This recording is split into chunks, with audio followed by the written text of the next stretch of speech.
이번 시간은 194페이지요. 물권의 변동입니다. 물권 변동이라는 것은 물권의 발생, 변경, 소멸 현상을 전체를 아우르는 것이죠. 뭐 부동산 물권 변동하고 동산 물권 변동 이렇게 나누어서 이제 우리가 알아야겠죠. 자, 먼저 1번. A는 B에게 가옥을 팔고 이전 등기를 하였으나 그 후 강박을 이유로 매매 계약을 취소한 경우에 틀린 것은 했죠. A와 B 사이에 가옥 매매 계약을 했으나, 그렇죠? 그리고 소유권 이전 등기까지 다 했잖아요. 이렇게 이전 등기 했어요. 이렇게. 자, 그런데 그 강박을 이유로 취소했다 이랬네요. 이게 강박이라는 사유가 있어서 그래서 취소를 했다 이 말입니다.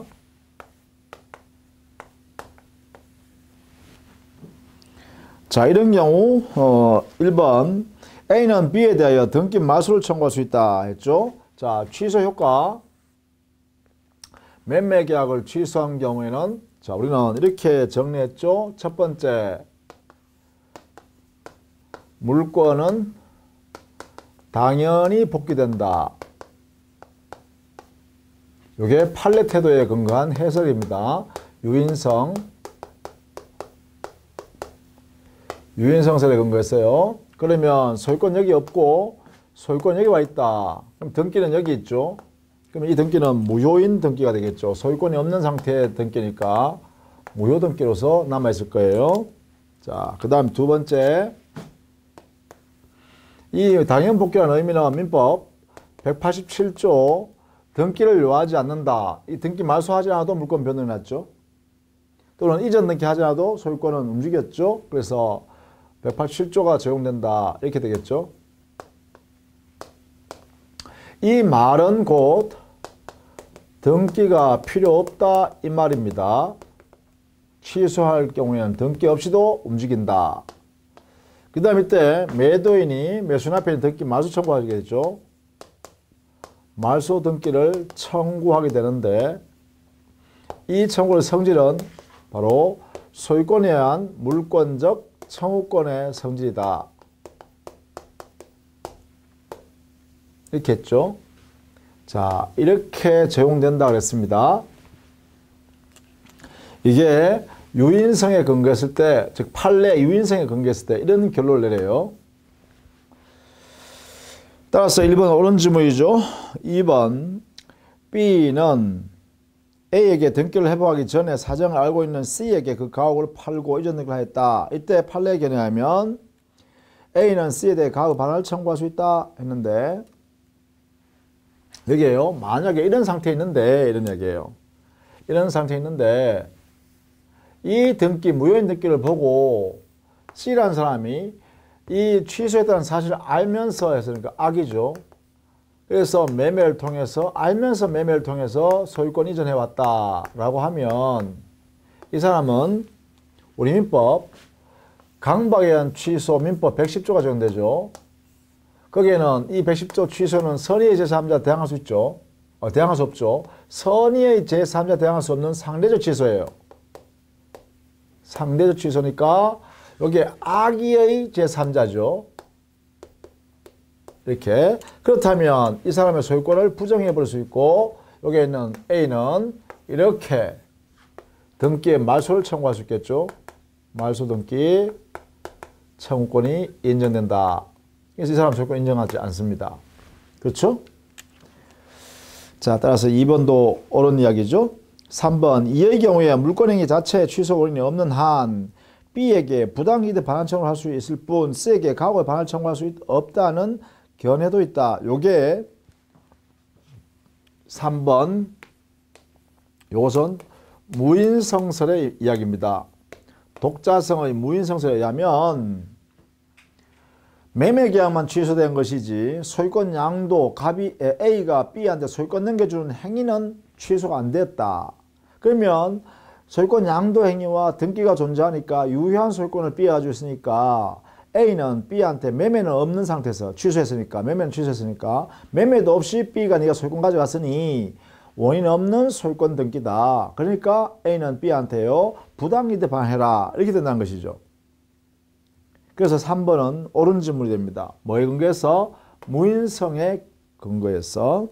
4번 A의 취소에 의하여 가옥의 소유권이 B에게서 A로 복귀하는 것이 187조에 말하는 물권 변동에 해당한다고 한다면 이거죠. 유인성설에 의한다면 이 말입니다. 그죠? 이게 4번 질문이에요. 이렇게 된다면 취소 후 A가 그것을 제3자에게 대항하기 위해서는 등기를 필요로 한다 라고 했네요. 자, 여기에 187조에 있어서는요, 우리는 이렇게 놨죠. 187조 단서.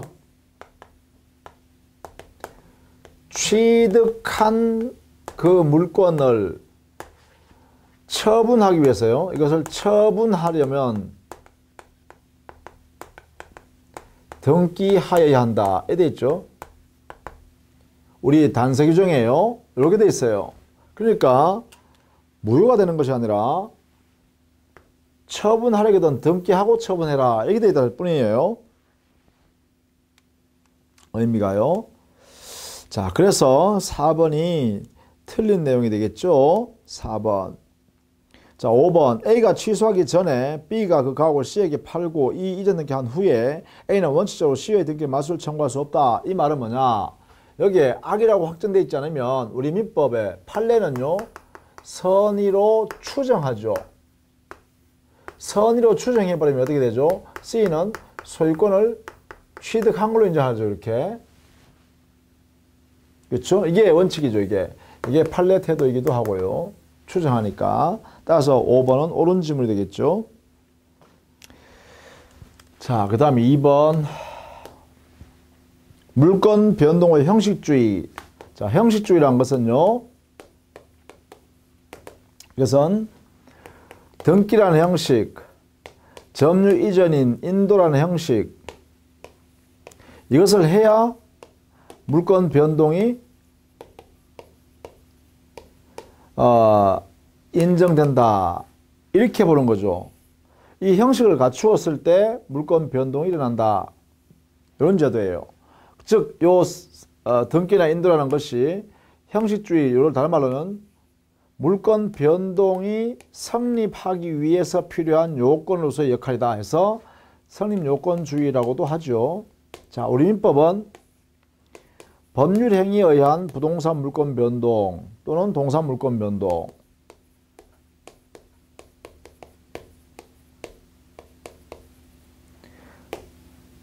그렇죠? 우리 민법의 태도입니다. 우리 민법은 법률 행위에 의해서 부동산 물권 변동일 때는 등기해야 되고 동산 물권 변동했을 때는 인도라는 형식을 갖추어라 라고 이렇게 취하고 있어요. 그죠? 그래서 1번 형식주의를 우리는 공시의 원칙을 관철하기 위한 방법이다 했죠? 그래요. 공시의 원칙은 뭐예요? 등기하게 하는 것, 인도하게 하는 방법을 우리는 형식주의를 취해서 하는 거죠. 2번 형식주의를 선임요건 또는 도법주의라고도 한다. 그렇죠? 선임요건주의, 여기에 독일에서 처음으로 했으니까 독일법주의라고도 해요. 저거 줄여가지고 독법주의라고 하죠. 3번 형식주의를 취하면 대내 관계가 분열되는 게 아니라 대내적이든 대외적이든 간에 형식주의, 선임요건주의, 독법주의를 취하면 등기 인도를 모두 갖추었을 때 물권 변동이 나니까 거래하고 있는 당사자 사이에서도 등기해야, 인도해야 물권 변동이 나고요. 제3자에서도 등기하고 인도되었을 때 물권 변동이 나니까 일치되죠. 당사자뿐만 아니라 제3자 관계에서도 역시 마찬가지로 일치되는 내용이다. 그죠? 이것이 이루어져야 된다라는 면에서 같아요. 그래서 3번이 틀렸죠. 4번 의사주의에 비해서 물권 변동의 시기가 명확하다. 그렇죠. 등기나 인도라는 형식을 갖추어야 물권 변동이 난다니까 객관적으로 누구든지 알 수 있는 상태가 되겠죠. 5번 현행민법은 형식을 취하는데요. 모든 물권 변동의 형식주의를 요하는 것은 아니다. 왜요? 바로 이것 때문이죠. 법률 행위에 의한 물권 변동도 있지만 법률 규정에 의한 물권 변동이 있어요. 즉 행위에 의하지 않고 법률 규정에 의한 경우도 있어요. 법률 규정에 의한 경우에는 이 등기나 인도를 요하지 않는다 이렇게 해요. 그러니까 형식주를 안 취하는 거죠. 이걸 요하지 않는다 했으니까. 그래서 법률 규정해야 물권 변동에서는 부동산은 등기를 할 필요 없고 법률 규정해야 물권 변동, 또 동산에 있어서는 법률 규정에서 물권 변동했을 때 동산 인도할 필요가 없다. 이런 요건이죠. 반드시 있을 필요 없다는 거죠. 자, 이렇게 정해놨습니다. 그래서 이렇게 반으로 나눠지네요. 우리 민법에 성립요건주의, 독법주의, 형식주의가 적용되는 것은 어디 영역? 그래, 이 부분이에요. 법률 행위에 의해서 일어날 때만 성립요건주의, 형식주의, 독법주의가 적용돼요. 이렇게요. 근데 법률 규정에 의한 경우에는 적용이 안 돼요. 그죠? 이렇게 나눠져 있다. 그래서 5번 지문을 잘 알아두셔야겠네. 그죠? 5번 지문. 중요한 지문입니다. 자, 그 다음 195페이지에요. 3번 문제에 공신의 원칙이 있어요.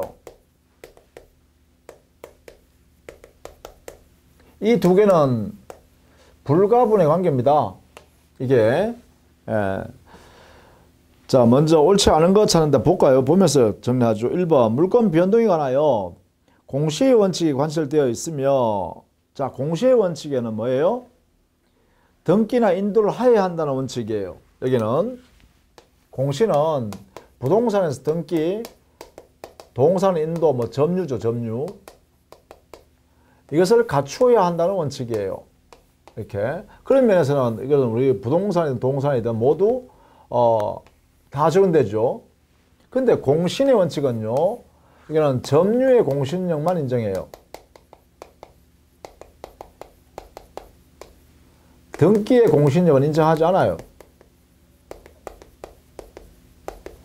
이렇게 되어 있으니까요, 결국은 점유를 공시방법으로 채택하고 있는 동산에서만 공신의 원칙이 인정되고 부동산에서는 인정되지 않아요. 이렇게, 그죠? 자, 그렇게 정리해 두시면 되겠죠? 그래서 동산의 경우에 점유하고 있는 점자가 그 물건에 대하여 물건을 가지고 있는 것을 추정되고, 이게 뭐예요?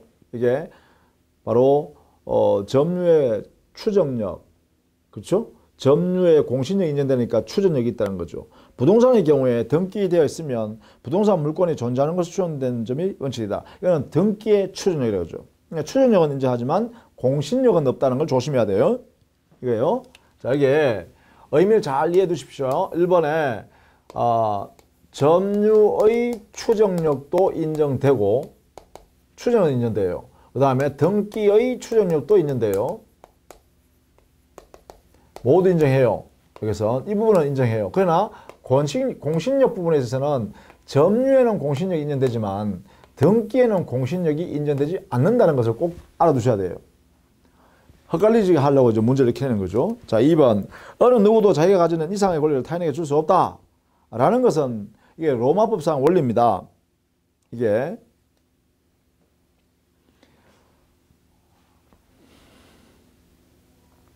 로마법상 원리인데 이것은 뭐예요? 가지고 있는 것 외에는 다른 사람이 못 갖는다 했으니까 이거는 가지고 있는 사람이 중만한 거 가지고 있는데 그 중만한 게 아니라 이만한 내용으로 가지고 있다고 믿었더라도 이걸 못 가져오는 거죠. 그러니까 이건 무슨 말이에요? 이거는 공시의 원칙과 관계되는 것이지 공신의 원칙과는 관계가 없는 거다 이 말이죠. 2번 지문요. 그렇죠? 왜? 가지고 있는 만큼만 가져갈 뿐이지 그 이상은 가져갈 수 없다는 거예요.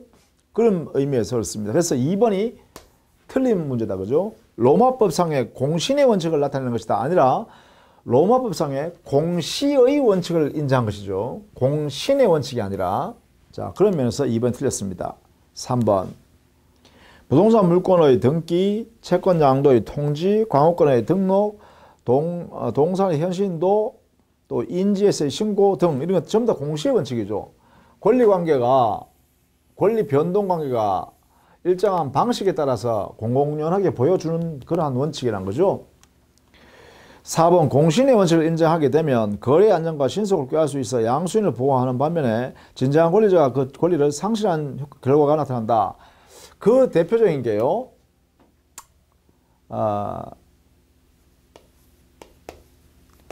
공신의 원칙을 인정하는 우리 동산에서는 선의취득이라는 제도에서 보면 그게 확인이 드러나죠. 그렇죠? 선의취득에 의하면 진정한 권리자의 권리를 희생시켜서라도 거래 안전, 양수인을 보호하려고 하는 것이다. 그죠? 그러다 보니까 공신의 원칙이 적용되면 진정한 권리자는 희생이 발생합니다. 그에 대해서 거래 안전 이것을 보호하려고 하는 제도다. 이렇게 해석하는 거죠. 선입취득이라는 제도가 바로 여기에 해당되는 것이죠. 이것은 곧 공신의 원칙과 직결되는 내용이다. 이렇게 되겠죠. 자, 그 다음에 5번. 물권 변동에 있어 공신력을 인정하는 경우에 권리를 잃게 되는 진정한 권리자는 불법행위로 인한 손해배상 청구권이나 부당이득 반환 청구권에 의하여 보호될 수 있다. 결국 이것은 침해자에 대해서요. 자기 권리를 상실하는 진정한 권리자는 자기 권리를 침해한 그 당사자에 대해서 불법행위에 의한 손해배상을 청구하거나 아니면 부당이득을 취하고 있다면 그 부당이득을 반하라. 이렇게 해서 자기의 손실을 보전, 전보할 수밖에 없어요. 메꿔놓을 수밖에 없어요. 그죠? 그래서 5번에 옳은 질문입니다. 그래서 여기는 여기 4번인가요? 여기 4번이고요. 5번. 진정한 권리자 보호는 어떻게 할 거냐? 진정 권리자는 권리 자체는 상실합니다. 권리 자체는. 다만 이 사람의 손해를 전보하는 방법으로서 불법행위자에 대한 손해배상 청구를 하거나 아니면 부당이득 법리에 따라서 부당이득 반환을 청구하게 되겠죠. 이 법리를 적용합니다. 이 법리를. 진정한 권리자한테 이 법리를 주장할 수 있도록 인정한다. 이런 거죠. 자, 공신의 원칙 전반적인 내용으로 설명해 드렸습니다. 자, 196페이지에 가면 등기 청구권이 나오죠. 4번이에요. 등기 청구권. 등기 청구권은 거기에 1번이에요. 등기 권리자가 등기 의무자에 대해서 행사하는 것으로서 주로 공동신청주의가 적용되는 경우에만 문제됩니다. 단독신청의 경우에는 등기 청구권에 문제가 생기지 않아요. 그래서 2번 단독신청의 경우와 촉탁에 의한 등기의 경우는 이 등기 청구권에 문제가 발생하지 않는다. 왜냐하면 등기 의무자가 공동신청주의가 적용되기 때문에 등기 의무자가 협력을 해줘야만 등기 권리자가 권리를 등기를 할 수 있다는 거예요. 그런데 등기 의무자가 이행하지 않으니까 그러면 공동신청주의에서 신청을 못한다는 거 아닙니까? 그러니까 강제로 등기 의무자한테 야 등기 나한테 협력해라 이렇게 요구하는 것이 바로 등기 청구권이다. 이렇게 되겠죠. 따라서요. 1번에요. 등기 권리자가 등기 의무자에 대하여 행사하는 것이 대부분인데 등기 의무자가 등기 권리자한테 등기 인수 청구하는 형태로서 인수 권리를 행사할 수 있죠. 등기 의무자가 반대로 등기 권리자한테 야 등기해 가져가라 라고 요구하는 권리 이걸 등기 인수 청구권이라고 그래요. 그것도 사실은 등기 청구권의 한 유형이죠. 그런 면에서 1번이 틀린 질문이다 라고 해야겠네요. 자, 3번 등기 청구권은 등기 신청에 협력할 것을 청구하는 사업상의 권리다. 그렇죠. 등기 청구권은 민법상 실체법상의 권리입니다. 공법상의 권리인 등기 신청권과 구별할 수 있어야 되죠. 4번 부동산 매수인의 등기 청구권은 채권 청구권이죠. 그렇습니다. 부동산 매수인은 매매 계약에 의한 채권적 청구권을 가지고 있는 것이에요. 따라서 소멸시효 10년의 적용을 받죠. 5번 점유 취득시효가 완성된 경우에 등기 청구권도 역시 마찬가지 245조 1항에서요. 등기를 함으로써 그 시효 완성자가 소유권 취득하죠. 따라서 소유권 취득해야만 소유권에 기해서 등기 청구한다는 이런 거는 이제 물권적 청구를 성격을 갖게 되지만 아직 등기가 갖추지 아니한 상태에서는 점유자인 시효 완성자는 등기 청구할 때는 아직 그 지위에서 소유권을 취득하기 위해서 등기 청구하는 거죠. 따라서 이것은 채권적 청구권일 수밖에 없습니다. 그래서 우리 판례도 마찬가지로 그렇게 해석하고 있죠. 따라서 옳은 질문입니다. 자, 그렇게 정리를 해주시면 되겠습니다.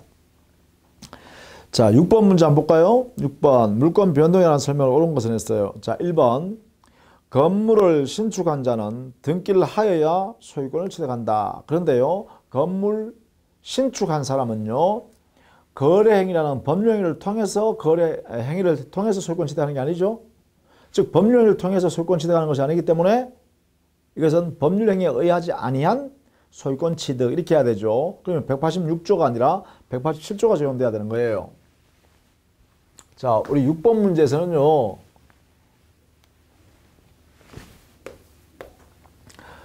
법률 행위에 의한 경우는 반드시 등기를 해야만 부동산 물권을 취득해요. 물권이 변동된다는 거예요. 이것이 186조에 이렇게 강제로 등기하도록 하고 있어요. 그런데 법률 규정에 의한 경우에는 등기를 요하지 않죠. 바로 부동산 물권 변동이 일어나죠. 이렇게 규정한 것이 187조예요. 따라서요. 부동산 물권 변동에 있어서 등기해야 되는 경우는 법률 행위, 등기하지 않아야 되는 것은 법률 행위가 아닌 내용이 되겠죠. 그래서 이것을 규정하는 것이 바로 등기에 의한 것은 186조에서 등기를 요하지 않는다는 것은 187조에서 각각 규정하고 있다. 이렇게 보시면 되고 여기에 법률 규정에 해당 예로서 187조에서는 어떤 것을 설명하냐면 상속이라든지 공용징수라든지 판결에 의한 경우라든지 경매라든지 기타 법률 규정이라든지 이렇게 규정을 만들어 놨어요. 이렇게 상속, 공용징수, 판결, 경매, 기타 법률 규정에 의한 경우에는 등기를 요하지 않는다. 이렇게 해놨다는 거죠. 이렇게요. 자, 이걸 근거로 해서 여러분은 판단할 수 있어야 돼요. 자, 그 다음 2번 보세요. 5년간 소유자로 평온하게 동서를 점유한 자는 그 점유 개시 당시에 과실이 있더라도 소유권을 취득한다. 자, 이것은 2번에 동산의 선의취득에 관한 이야기예요. 동산의 점유 시효취득이에요. 동산의 시효취득. 자, 동산 시효취득은 두 가지가 있는데요. 10년간 소유여사로 평온하고 공연하게 당의 동산을 점유한 자는 소유권을 취득합니다. 언제부터? 점유 개시한 때부터요. 또 5년간 소유여사를 가지고 평온하고 공연하며 여기 조심해야 됩니다. 선의이고 무과실로 점유한 자는 소유권 취득합니다. 그러면 5년의 시효취득을 하는 자는 자주 평온 공연한 즉 공연한 점유뿐만 아니라 선의이고 무과실의 점유도 갖추어야 돼. 이렇게 선의이고 무과실의 점유까지 포함됐을 때 5년간만 점유를 해왔다면 소유권을 취득한다. 이래 놨다는 거예요. 그래서 또 틀렸죠. 3번 미등기 건물의 매수인은 그 건물의 불법 점유자에 대하여 직접 자신의 소유권에 기한 명도를 청구할 수 없다. 자, 이게 옳은 질문인데요. 3번 소유권을 가지고 있는 소유자이어야 이 소유권이 만약에 누군가로부터 침해당하고 있으면 침해자에 대하여 뭘 할 수 있어요? 바로 소유권에 의한 물권적 청구권을 행사할 수 있죠. 자, 이때 물권 청구권과 여기에 있는 이 소유권은 어떤 관계다? 운명을 같이 하는 관계다. 그죠? 운명을 같이 하는 관계. 분리할 수 없는 관계죠. 분리 안 되는 관계예요. 이렇게 표현하고 있잖아요. 그죠? 이렇게. 그렇다면 미등기 매수인이면 미등기 상태로서의 하에 매수인이면 매매 계약을 통해서 소유권 이전이 왔다는 거 아닙니까? 매매 계약을 통해서 소유권 취득하려면 뭐죠? 매매 계약 더하기 소유권 이전 등기가 되어야 드디어 소유권 취득하는데 여기에요. 등기를 하지 않았다잖아요. 미등기니까. 그럼 소유권 이전이 안 됐다는 것이죠. 따라서 이 매수인은요. 아직 소유자가 아니다 이 말이에요. 뭐 때문에 그래요? 이게 186조예요. 매매 계약을 했으면 소유권 양도인을 했으니까 등기를 해라 이 말이죠. 그래야 소유권 가져간다는 거 아닙니까? 그러니까 여기는 소유권이 인정되지 않는다. 186조에서 그죠? 해야 되겠죠? 그렇다면 이 사람은요, 소유권이 없으니 이 매수인에 대해서 침해자가 있다 하더라도, 이렇게 침해자가 있다 하더라도 이 사람은 소유권에 의한 물권적 청구권이라는 것은 있을 수가 없다. 이렇게 해야겠죠? 안 된다 해야죠. 왜? 여기 소유권 자체가 없는데요. 어떻게 소유권에 의한 청구권 행사할 수 있냐 이 말이에요. 그렇죠? 이 원리를 가지고 물어보는 거예요. 자, 4번. 점유권은 상속으로 상속인에 이전될 수 없다. 그런데 이게 민법의 명문으로요. 점유권은 상속인에게 상속된다예요. 점유권은 독립된 물권이니까. 5번. 합유 지분 포기에 따르는 물권 변동 효력은 등기 없이도 발생한다. 합유 지분 포기의 의사표시 아니에요. 5번. 포기란 것은요, 의사표시로서 권리를 스스로 없애는 의사표시 한계가 필요한 거죠. 포기 의사표시. 그럼 이거는 단독행위란 말이에요. 단독행위가 뭐예요? 법령이잖아요. 법률행위에서 물권이 움직이는 거잖아요. 그러면 뭐 해야 되죠? 반드시 부동산이면 여기에 등기가 들어가야 되죠. 이게 몇 조예요? 186조. 적용 받아야죠. 이겁니다. 단독행위는 법령이고 법령위는 그래 186조에서 등기해야 한다. 이렇게 해석한다는 거죠. 이렇게. 자, 그러면 그 밑에 있는 7번 볼까요? 뭐 다만 보죠. 다음 중 등기하지 않아도 물권 변동 효과 발생하는 것은 이거 아니겠어요? 법률 행위에 의하지 않고 이루어지는 법률 규정. 여기에 해당되는 거죠. 상속, 공영수, 판결, 경매, 기타 법률 규정. 물론 여기서 여러분 해석할 수 있어야 됩니다. 여기에 판결은 형성 판결에 한한다. 그리고 형성 판결이 확정될 때만 한다. 그 다음에 경매는 공적기관에서 하는 공경매를 모두 말한다. 법률 규정에 의한 경우는 여기는 판례가 여러 가지 사례를 인정하고 있다. 이렇게 정리해서 이거는 정리해 두셔야 됩니다. 그래서요, 그럼 등기하지 않아도 되는 것은 기업, 건물을 신축했을 때 소유권 취득하는 필요 없죠.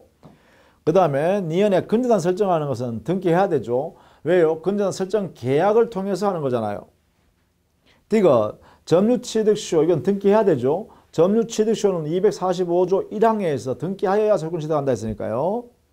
리얼, 소유권 등기 청구 조정에서 이행 판결, 형성 판결 아니죠. 여기에 반드시 형성 판결에 한해서만 된다고 했잖아요.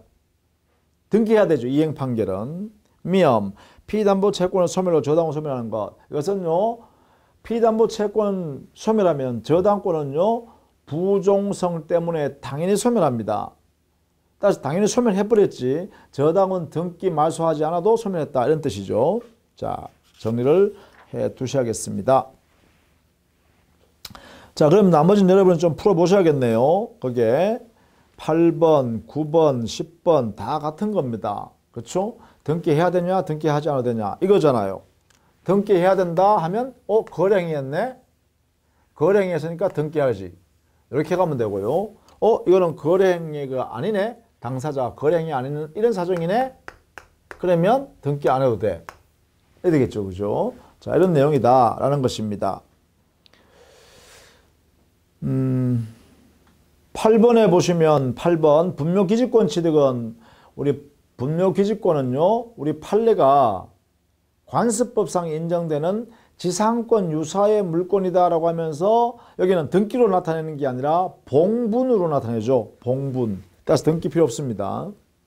2번. 그 다음에 4번은 법정 저당권이니까 법률 규정에서 정해놓은 것이니까 이거죠. 규정해야 물권 변동. 자, 그 다음에 9번에 등기를 해야 일어나지는 뭐를 골라라 했는데 기억의 혼동의 경우는 혼동이라는 사실이 발생하면 여기죠. 혼동은 사실이 발생하면 여기에 대한 규정. 교환 행위니까 법률행위죠. 등기해야 되겠네요. 그 다음에 이거 존속기간 만료 시간이 경과했으니까 여기 들어가겠네요. 규정. 왜? 행위가 없잖아. 그죠? 그 다음에 미엄, 예약 완기권 행사, 권리 행사죠. 의사표시하는 거 아니에요? 행위네, 행위. 여기네요. 그 다음 미엄, 공용 부분에 대한 지분 취득. 이것은 뭐예요? 부종성. 이거는 절대적 일체성이죠. 절대적 일체성을 가지니까 함께 따라가거든요. 그래서 등기를 요하지 않는다. 이렇게 되겠죠. 자, 그렇게 정리해 두시면 되겠어요. 자, 그 다음에 등기 청구권에 관한 내용이 몇 가지 있는데요. 거기에 뭐 11번 문제 옳지 않은 거 볼까요? 자, 3번부터 보죠. 3번부터. 3번. 나머지는 그대로 여러분 판례니까 암기하는 경우입니다. 판례는 그대로 암기해 두셔야겠어요. 자, 3번. 매수인의 매도에 대한 등기 청구권은 원칙 채권적 청구권이죠. 매매 계약에서 나오는 거니까. 따라서 등기 청구권은 채권적입니다. 자, 그런데 매수인이 이것도 판례니까 두셔야 돼요. 11번. 네, 3번. 자, 매수인의 등기 청구권이란 것은 이 등기 청구권 권리가 어디서 나왔냐라고 하면 매매 계약에서 나왔단 말이에요. 매매 계약은 채권행위잖아요. 그러니까 당연히 뭐예요? 이 등기 청구권은 채권적 청구권이죠. 매매 계약이란 채권행위에서 나왔으니까 채권적 청구권이에요. 그러면 당연히 아무 말이 없으면 채권에 해당되는 거니까 소멸시효가 적용되죠. 그 시효기간은 몇 년? 10년간 행사하지 않으면 10년 내에 행사해야 되죠. 이렇게 돼 있어요. 근데 만약에 말입니다. 여기에 이 매수인이 이제 판례입니다. 여기서 판례. 이 매수인이 지금 미등기지만 당해 매매 목적 물건을 목적물을 인도받고 그 다음에 인도받아서 점유하는 거 아니에요. 점유하여 자기 스스로 사용하고 있고 수익하고 있는 중이라면 이렇게요. 이런 경우 이런 상태에 있는 매수인의 등기 청구가 어떻게 되냐 이런 이야기예요. 이런 경우에는 성격은 채권적 청구권입니다. 채권 청구권이기 때문에 이 채권 청구는 소멸시효 걸리냐 이렇게 물으니까 소멸시효에는 걸리지를 않는다라고 하는 거예요. 채권적 청구권이면서 소멸시효는 걸리지 않는다 이렇게 하는 거예요. 그 이유는 뭐냐면 이게 당의 목적물을 매수인이 사용 수익하고 있다는 요 상태가 권리를 행사하고 있다고 보는 거예요. 권리를 행사하고 있으니까 소멸시효에 걸리지 않는다. 이렇게 해석하는 거죠. 판례가. 자, 요 판례를 꼭 알아두셔야 돼요. 대단히 중요한 부분입니다. 그 다음에 4번. 그러나 3의 경우 매수인이 그 부동산을 사용 수익하다가 타인에게 처분하고 점유를 넘겨준 경우 이랬죠. 자, 요것에 근거해서 4번은 이 상태에서 매수인이 이 말입니다. 이런 상태에서 매수인이 여전히 미등기 상태에서 미등기 하에 당의 목적물을 처분한 거예요. 타인에게. 처분하고 점유를 이전해 줬죠. 그러면 이 등기 청구권은 소멸시효요. 매수인이 아직 등기 안 했잖아요. 다른 사람한테 매도인 지위에서 팔고 종전의 매도인한테 가서 등기를 아직 안 갔단 말이에요. 그러면 이 매수인이 종전의 매도인한테 행사할 수 있는 이 채권 청구권은 소멸시효에 걸리냐 안 걸리냐 이 말이에요. 이 등기 채권적 청구권인 등기 청구권 여전히 채권적 청구권이 아직 남아있어요. 이 등기 청구권이 이게 그대로 남아있다는 거예요. 자, 이때 이 채권 청구권도 아직 그대로 소멸시효에 걸리지 않고 존속한다 이런 이야기예요. 역시 안 걸린다 이 말이에요. 같이 똑같은 현상이라는 거예요. 그렇죠? 이 의미도 역시 알아두셔야 돼요. 대단히 중요하죠. 자, 매수인이 당의 목적물 인도받아서 사용 수익하고 있으면서 사용 수익하다가 또 누군가 사겠다 그러니까 다른 사람한테 팔았다는 거예요. 돈 받고 팔아가지고 당에 그 부동산도 넘겨줬다는 거예요. 그 사람한테 제3자한테. 자, 이럴 때 종래 매수한 사람 있잖아요. 이 매수인이 종전에 매도한 사람 있잖아요. 옛날에 그죠? 그 매도인한테 가서 야 등기 넘겨줘. 그 다음 받아서 나는 저한테 넘겨줘야 돼. 이렇게 해야 될 거 아닙니까? 자, 이때 이 등기 내놔라고 하는 이 권리는 소멸했냐 이거죠. 소멸 안 한다는 거예요. 여전히 존속한다는 거예요. 이게요. 이게 바로 이 이야기예요. 그 매수인이 등기하지 아니한 채로 타인에게 처분했을 경우에는 그가 가지고 있던 이 등기청구권 있죠? 이 등기청구권, 채권청구권, 이 등기청구권은 여전히 소멸시효에 걸리지 않는다 이 말이에요. 이와 똑같이 같다는 거죠. 이렇게 함으로써 제3자가 권리를 취득할 수 있도록 하겠다는 거예요. 자, 요거 두 개요. 꼭 알아두셔야 돼요. 3번과 4번. 알아두셔야 돼요. 11번에. 자, 그 다음에 12번 문제 보세요. 등기청구권의 성질이 물권적 청구권인지 채권적 청구권인지에 대해서 논란이 있다. 다음 등기청구권의 발생 원인 중에 채권적 청구권을 보기 어려운 것은 했죠. 이 12번 문제를 총 정리해서 여러분 꼭 알아두세요. 12번. 등기청구권이, 이 청구권이 채권적 청구권이냐 아니면 물권적 청구권이냐, 이게 도대체 어디에 들어가냐.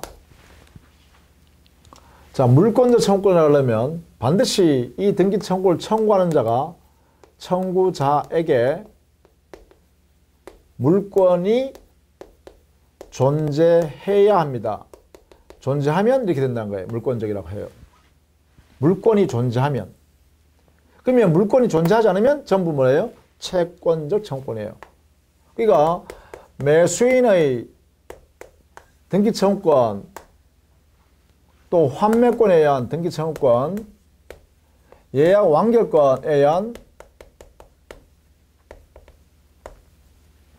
등기청구권 다요. 다 가등기되어 있는 등기청구권 다요. 다 채권적 청구권이에요. 그러면 물권 청구는 어떤 경우냐? 물권을 가지고 있어야 된다겠죠. 등기 청구할 당시에 그 청구자한테 물권이 존재하고 있어야 돼요. 자, 여기는 매도인이요, 매매 계약이 해제됐거나 취소한 경우, 매매 계약이 해제 취소된 경우, 이때 매도인은 매수인 앞에 있는 소유권 등기, 요 등기요, 요것을 말소 청구를 하거든요. 이렇게 말소 등기를 하라라고 청구하게 되는데, 이 말소 등기 청구요, 말소 청구는 요 말소 등기 청구랑 마찬가지예요. 요 말소 청구는 말소 등기 청구권이에요. 자, 이때 매도인의 이 말소 등기 청구는 어떻게 되냐? 요거는 물권적이란 거예요. 물권적 등기 청구권이다 이 말이에요. 이거는 왜냐하면 우리는 뭐 했어요? 해제 취소되면 물권은 당연 복귀했겠죠. 여기 소유권이란 물권은 당연히 복귀되어 있다 했어요. 그러니까 여기에 있는 소유권 없고 여기 와 있다는 거죠. 이렇게. 그래서 이 소유권에 의해서 이렇게 행사하는 거다 이 말이에요. 이렇게. 요걸 꼭 알아두시라는 거죠.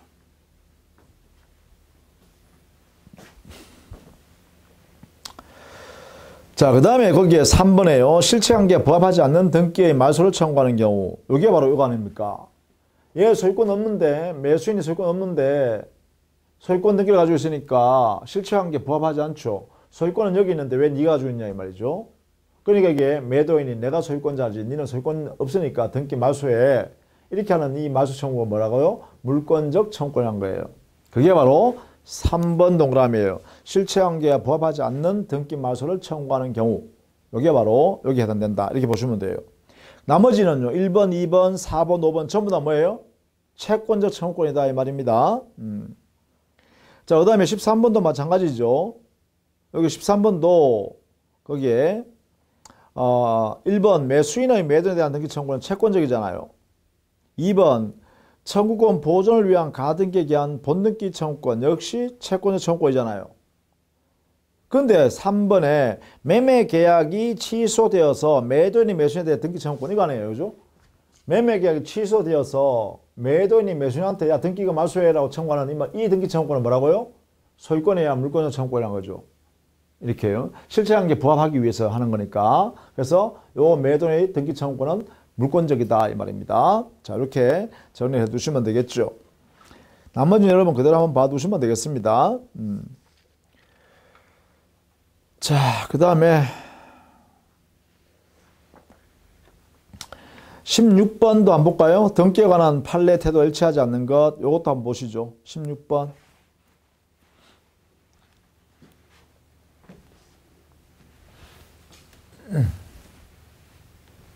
거기 보면 일어나네요. 등기에 관한 판례 태도가 일치하지 않는 것. 1번. 표시라는 이중 등기는, 여기는요, 이중 등기, 중복 등기에 관한 거죠.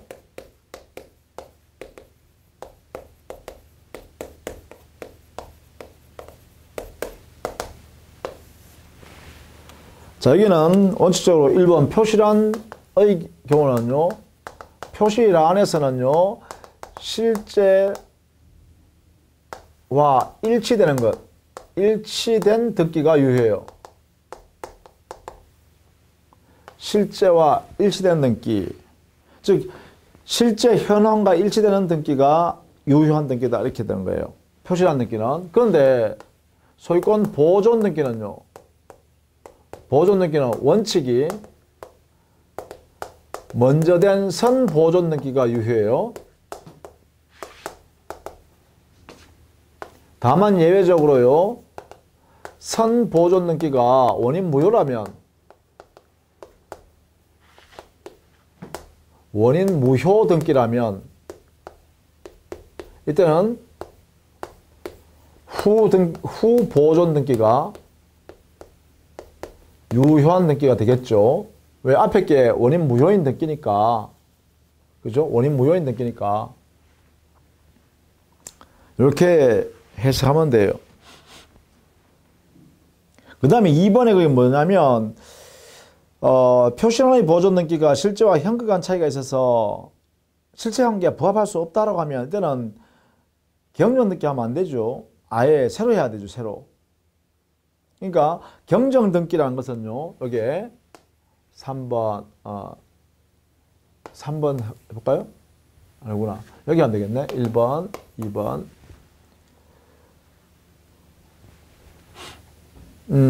경정 등기는요, 원시적 불일치가 있어요. 실제와 등기를 처음에 등기할 때부터 불일치한 내용으로 등기하는 걸 원시적 불일치라고 그래요. 원시적 불일치가 있을 때 일치시키기 위해서 하는 등기인데, 근데 이때요, 동일성이 유지돼야 돼요. 유지 범위 유지되는 내에서만 허용되는 거예요. 이 동일성이 깨져버리면 경정 등기를 할 수 없어요. 다시 해야 돼, 등기를.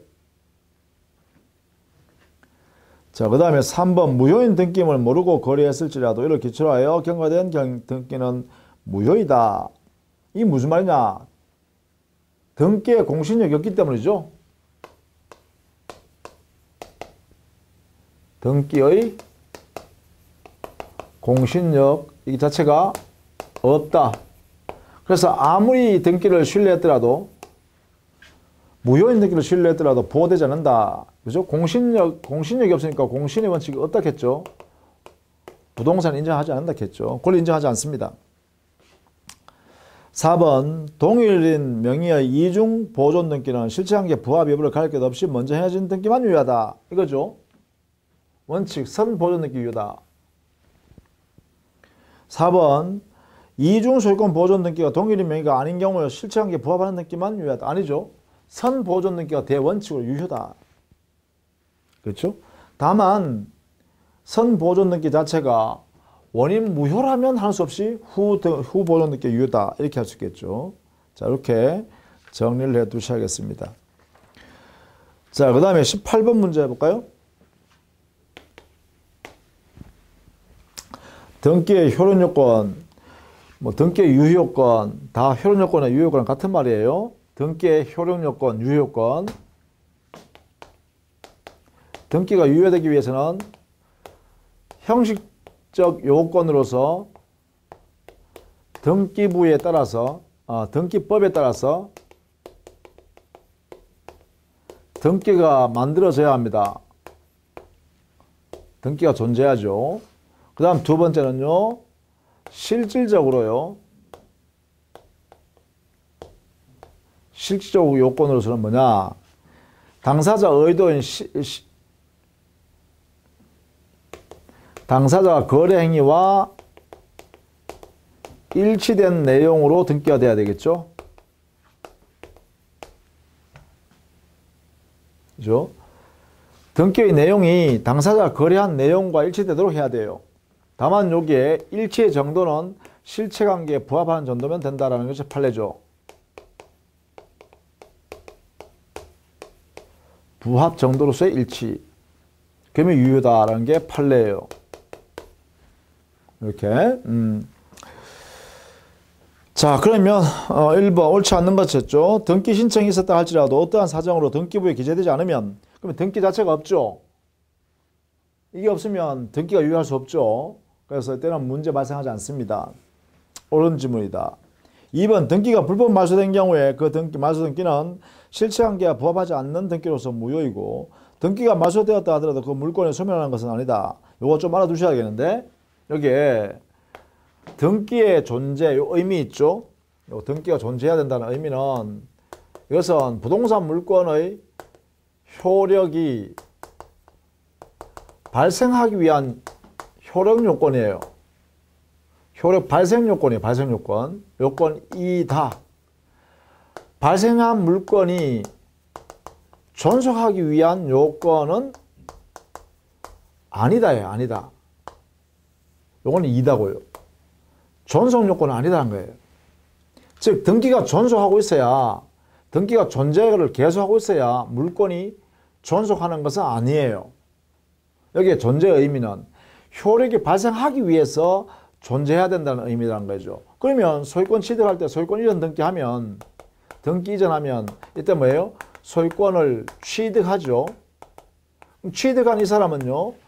나중에 설령 후에 누군가가 말이죠. 이 등기를 불법으로 말소했어요. 말소해버리면 어떻게 돼요? 이 등기 없어져버렸죠. 이 사람한테. 그죠? 이렇게 하더라도 이미 이 사람은 소유권 취득한 이 소유권은 그대로 유지하고 존속되는 거죠. 이렇게 됐더라도 불법적으로 말소되어 소유권 등기 없어졌더라도 이 사람은 여전히 소유권을 가지고 있다 이 말입니다. 이런 의미를 바로 여기에 2번이 나타내고 있는 거예요. 3번 등기된 저당권의 피담보 채권이 4천만 원일지라도 피담보 채권을 5천만 원으로 하기로 하는 물권적 합의가 있었다면 합의 한도에서 효력이 있다. 그가 아니라요. 당사자 피담보 채권이 4천만 원이라면 그 범위를 넘는 내용은 있을 수 없죠.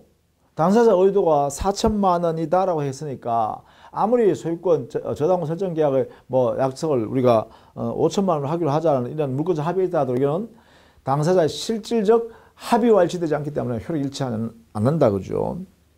따라서 합의 한도인 5천만 원까지 저당권이 성립하는 것은 아닙니다. 그래서 3번이 틀렸네요. 그게 바로 이 이야기입니다. 당사자의 행위 요거와 일치되는 내용으로 등기가 있어야 돼요. 요게 당사자 행위와 일치되도록 그런 의미입니다. 자, 그 다음에 4번에 무효인 저당권 등기의 유형은 이게 무효등기 유형을 해요. 무효등기의 유형. 자, 이것은요, 첫 번째 상란에서만 인정해요. 상란 등기 안에서만 인정하고요. 그다음 두 번째는요, 이것은 유형의 합의까지 등기상에 이해관계인이 없어야 됩니다. 이 두 가지 전제하에 유용하면 유효 등기로 사용할 수가 있어요. 요 전제하에 가능해요. 그래서 4번은 가능하죠. 등기부상 이해관계 제3자가 없다 라고 한다면 저당권을 유용해서 야 이번에 우리 돈 빌리는 행위에 그 종전에 저당권 그 등기를 이용하자 라고 합의하는 것이 가능하죠.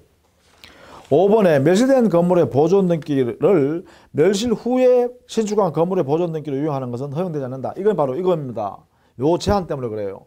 상란 등기에서만 가능하다겠죠. 근데 만약에요. 건물의 보존 등기를 유용하려 그러면 그 전에 말입니다.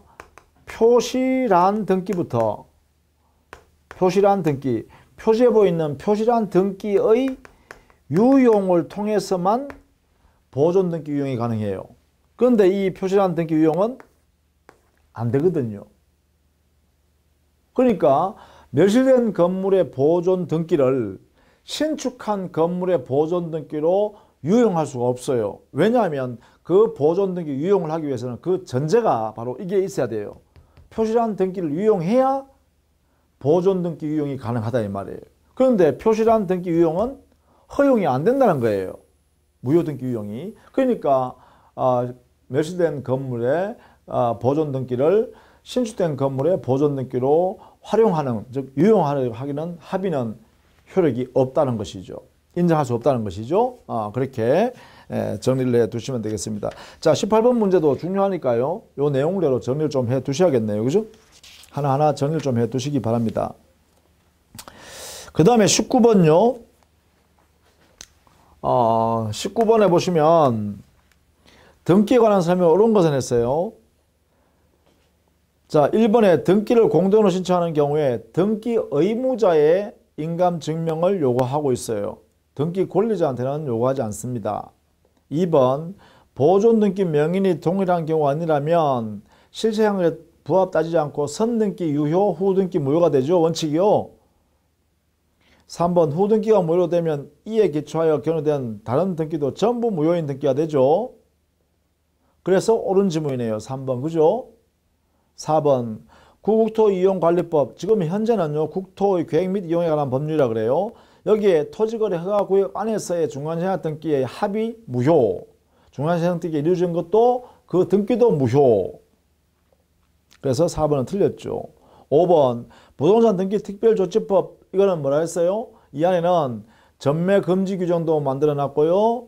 그 다음에 등기 원인을 허위로 기재하지 못하게 금지하는 규정을 뒀어요. 그리고 이것을 위반하면 처벌하는 규정을 뒀죠. 그래서 부동산 등기 특별조치법의 이 규정은 단소법규라고 해석했죠. 단소법규 해석하기 때문에 만약에 중간시장 등기를 한다든가 또는 등기 원인을 허위로 기재하는 것은 처벌의 대상은 돼요. 처벌을 하는데 다만 그 등기 자체는 무효로 할 것은 아니다 이렇게 하죠. 그래서 효력이 없다라고 했으니까 틀린 질문이 되겠다 이렇게 되겠죠. 자, 이렇게 했어요. 자, 등기 여기까지 하고요. 또 구체적인 중간시장 등기 내용은 다음 시간에 계속 하도록 하겠습니다. 자, 수고 많으셨습니다.